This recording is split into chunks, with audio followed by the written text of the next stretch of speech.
여러분 안녕하십니까? 이어서 경남 소식입니다. 지난해 6.1 지방선거 관련 공직선거법 위반 혐의로 재판에 넘겨진 홍남표 창원시장에 대한 공판이 어제 창원지법에서 열렸습니다. 선거법 위반 혐의로 기소된 박종욱 거제시장 부인은 다음 주 선고 공판을, 오태환 의령군수는 선거법 위반과 강제추행 항소심 등 두 건의 공판을 앞두고 있습니다. 김소영 기자의 보도입니다. 지난해 6.1 지방선거를 앞두고 국민의힘 당내 경선에 출마하려던 후보에게 공직을 약속한 혐의로 기소된 홍남표 창원시장. 홍 시장의 재판인 오는 22일 6차 공판까지 증인신문으로 이어집니다.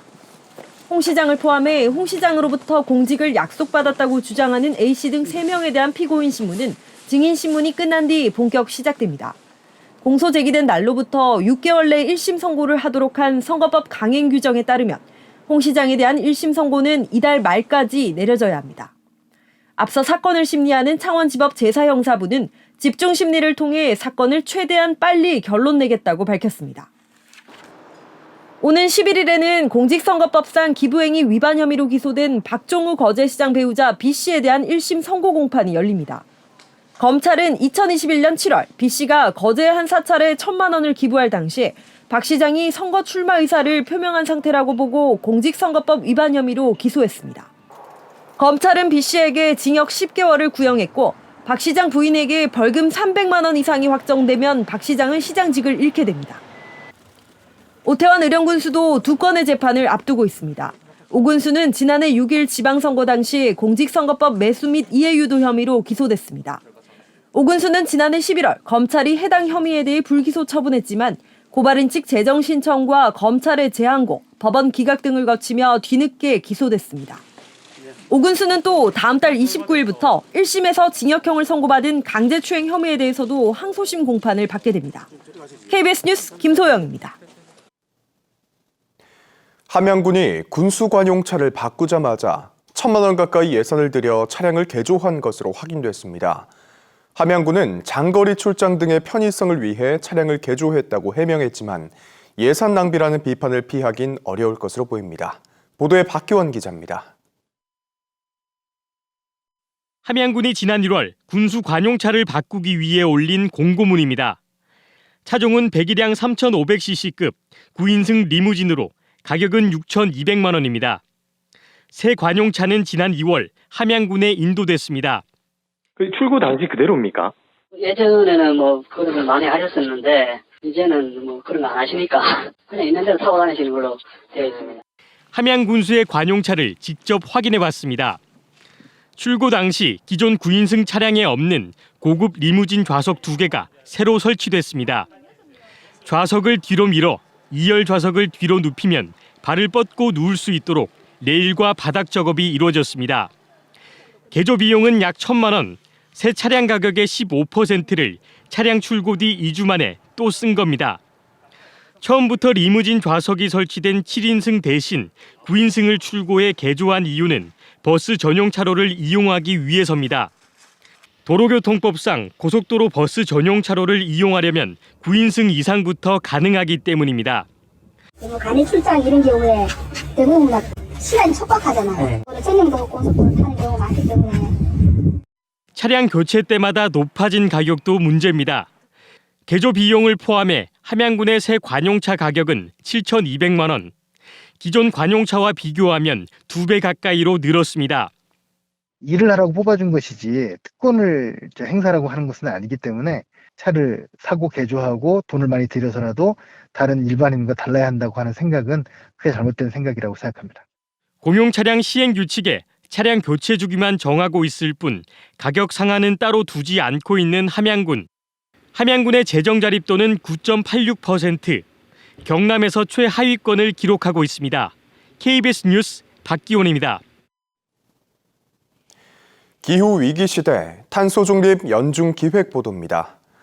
올해는 유독 대형 산불이 많이 발생했는데요. 산불이 꺼지고 나면 산림청과 자치단체는 즉각 복구 작업에 나섭니다. 여기서 베어진 나무들은 어떻게 쓰이고 있을까요? 김효경 기자입니다. 밑동이 검게 그슬린 나무들이 줄지어 있습니다. 지난해 밀양 산불이 남긴 흔적. 나무가 베어지는 면적은 199헥타르, 축구장 약 280개 규모입니다. 여기서 벌채한 나무들은 미이용 산림 바이오매스로 활용됩니다. 미이용 산림 바이오매스는 산림청 원목 규격인 지름 12cm에 못 미치거나 이용이 쉽지 않은 나무를 목재 펠릿 등으로 만드는 방식. 주로 화력발전소 땔감으로 사용되지만 나무를 베어낸 뒤 다시 심기 때문에 신재생 에너지원으로 분류됩니다. 이 기준은 제대로 지켜질까?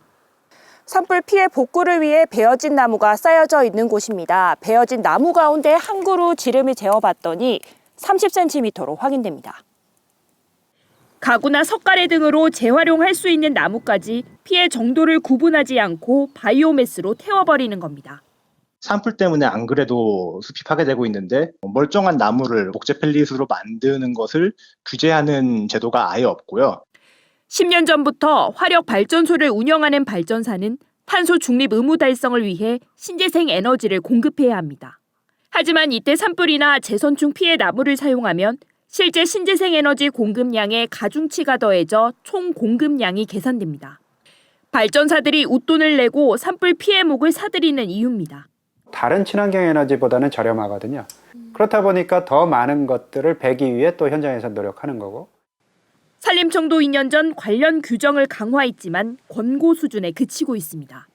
베어진 나무를 어떻게 사용할지는 사유재산이잖아요. 이런 재생으로 쓰십시오 뭐 이렇게 해줄 수 있지만 이건 강제조항도 아니고. 나무와 석탄으로 같은 양의 에너지를 만들 때 나무에서 나오는 탄소는 11만 2천 kg, 석탄보다 약 20%나 더 많습니다. KBS 뉴스 김효경입니다. 경남에서도 세계 노동절을 맞아 경남 노동자 대회가 열렸습니다. 민주노총 경남본부 등은 어제 창원대로 일대에서 주최 측 추산 5천여 명이 참가한 가운데 현 정권의 노동 탄압에 맞서고 정부의 노동시간 개편과 중대재해처벌법 개정 등에 반대하며 도로 행진을 했습니다. 이들 노동단체는 오는 7월 불평등 해소와 최저임금 인상 등을 요구하는 총파업에 돌입하겠다고 밝혔습니다. 금속노조 경남지부가 어제 성명을 통해 한국GM 비정규직 지회를 상대로 가처분 신청을 한 한국GM을 규탄했습니다.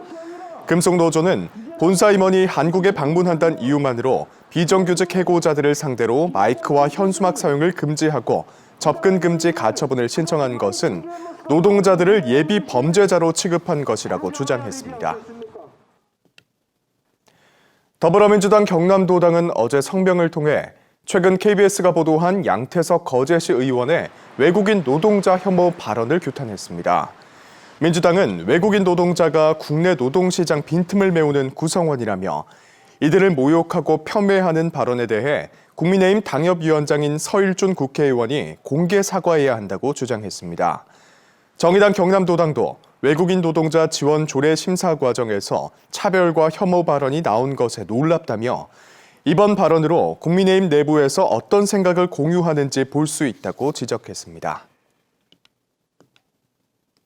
경상남도는 간호법 국회 통과에 반발한 대한의사협회가 파업에 들어갈 것에 대비해 상황 점검반을 가동하며 비상대응에 들어갔습니다. 경상남도 의사회는 내일 민주당 경남도당 앞에서 간호법 통과에 반발하는 집회를 개최할 예정입니다. 경상남도 의사회는 다음 주 국무회의에서 간호법에 대한 대통령의 거부권 행사 여부를 보고 파업 수위를 조절한다는 계획입니다. 일제강제동원 유가족협의회가 어제 창원시 마산회원구청에서 총연합회를 출범하고 첫 총회를 개최했습니다. 총연합회는 그동안 여러 단체가 산발적으로 활동해 제대로 된 피해 보상이 어려웠다며 출범 취지를 밝히고 앞으로 단일화된 소통 창구를 통해 정부와 피해 보상 협상에 나설 계획입니다. 박완수 경남지사가 윤석열 대통령의 방미 성과를 구체화하도록 경상남도가 대응에 나서야 한다고 말했습니다. 박 지사는 어제 경상남도 실국본부장 회의에서 윤 대통령이 처음 언급한 한국우주항공청 카사의 사천 개청 준비와 미국 나사의 협력 체계를 준비하도록 주문했습니다. 또 수소와 소형 원전 육성에 경남이 선제적으로 대응하고 테슬라의 대형 생산 공장 경남 유치를 위해 투자 유치팀을 가동하도록 했습니다. 지금까지 경남 소식이었습니다.